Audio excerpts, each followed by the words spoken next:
नमस्कार मित्रांनो, good morning. आज आपण दो, अल्दो, अल्दो, दो हे दोन वर्ड्सचा वापर इन इंग्लिश लँग्वेजमध्ये कसा केला जाते ते आज आपण आजच्या व्हिडिओमध्ये बघणार. चॅनलवरती फर्स्ट टाइम विजिट असेल तर चॅनलला सबस्क्राईब करा, बेल आयकॉनला प्रेस करून ऑल ऑप्शन चूज करा आणि व्हिडिओला लाईक करा, शेअर करा, सबस्क्राईब करा. दो आणि अल्दो हे एक कंडिशनल वर्ड आहेत. हे एक कंडिशन सांगतात की असं असं असं जरी झालं तरी तसं करणार किंवा तसं करणार नाही, असं होईल तसं होईल तरी तसं करीन तसं नाही करीन, असं एक्सेट्रा. हा कंडिशन वर्ड आहे ऑल्दो आणि दो. त्याचा मराठी अर्थ होतो जेव्हा जेव्हा तेव्हा जरी तरी, जेव्हा तेव्हा जरी तरी तसे. याचा मराठी असं याचा अर्थ होतो दो आणि अल्दो. सेंटेन्सेस बघूया. अल्दो, अल्दो किंवा दो, दोन्ही वर्डचा अर्थ एकच आहे. दोन पैकी कोणताही एक वर्ड यूज केल्या तरी काही चुकणार नाही. अल्दो म्हणा किंवा दो म्हणा, दोन पैकी कोणताही एक शब्द वापरू शकता. पण मोस्ट ऑफ द वर्ड हा दो वापरला जाते. अल्दो हा फार कमी वापरला जाते. पण दो हा वर्ड आजकाल जास्त वापरतात. जसे की although I work hard I fail. Although I work hard I fail. मी जरी कठोर परिश्रम केले, मी जरी खूप अभ्यास केला तरी नापास झालो.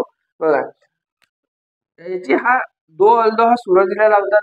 ज्या टेन्स मधला वाक्य आहे त्या टेन्स मध्ये ट्रान्सलेट करतात.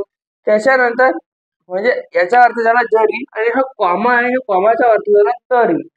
कॉमाचा अर्थ झाला तरी किंवा तेव्हा, म्हणून कॉमा देणं गरजेचं आहे.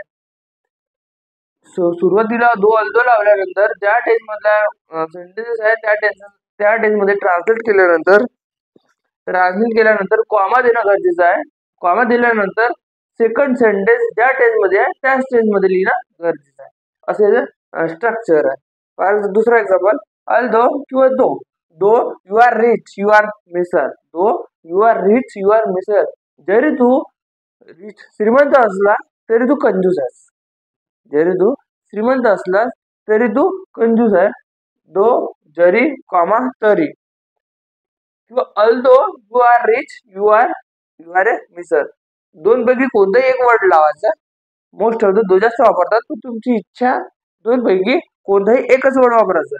Next example, although he is poor he is happy. किंवा though he is poor he is happy. जरी तो गरीब असला तरी खुश आहे. जरी तो गरीब असला तरी खुश आहे, असा वाक्याचा अर्थ आहे. Although I love you I will not get married. किंवा though I love you I will not get marry with you. म्हणजे जरी मी तुझ्यावर प्रेम करत असलो तरी मी तुझ्यासोबत लग्न करणार नाही, असं याचा अर्थ आहे. या पद्धतीनं दो अल्दोचा वापर इंग्लिश लँग्वेज मध्ये केला जाते. व्हिडिओ आवडल्यास व्हिडिओला लाईक करा, शेअर करा, सबस्क्राईब करा. फर्स्ट चॅनलवरती व्हिडिओ चॅनलला सबस्क्राईब करा. नमस्कार.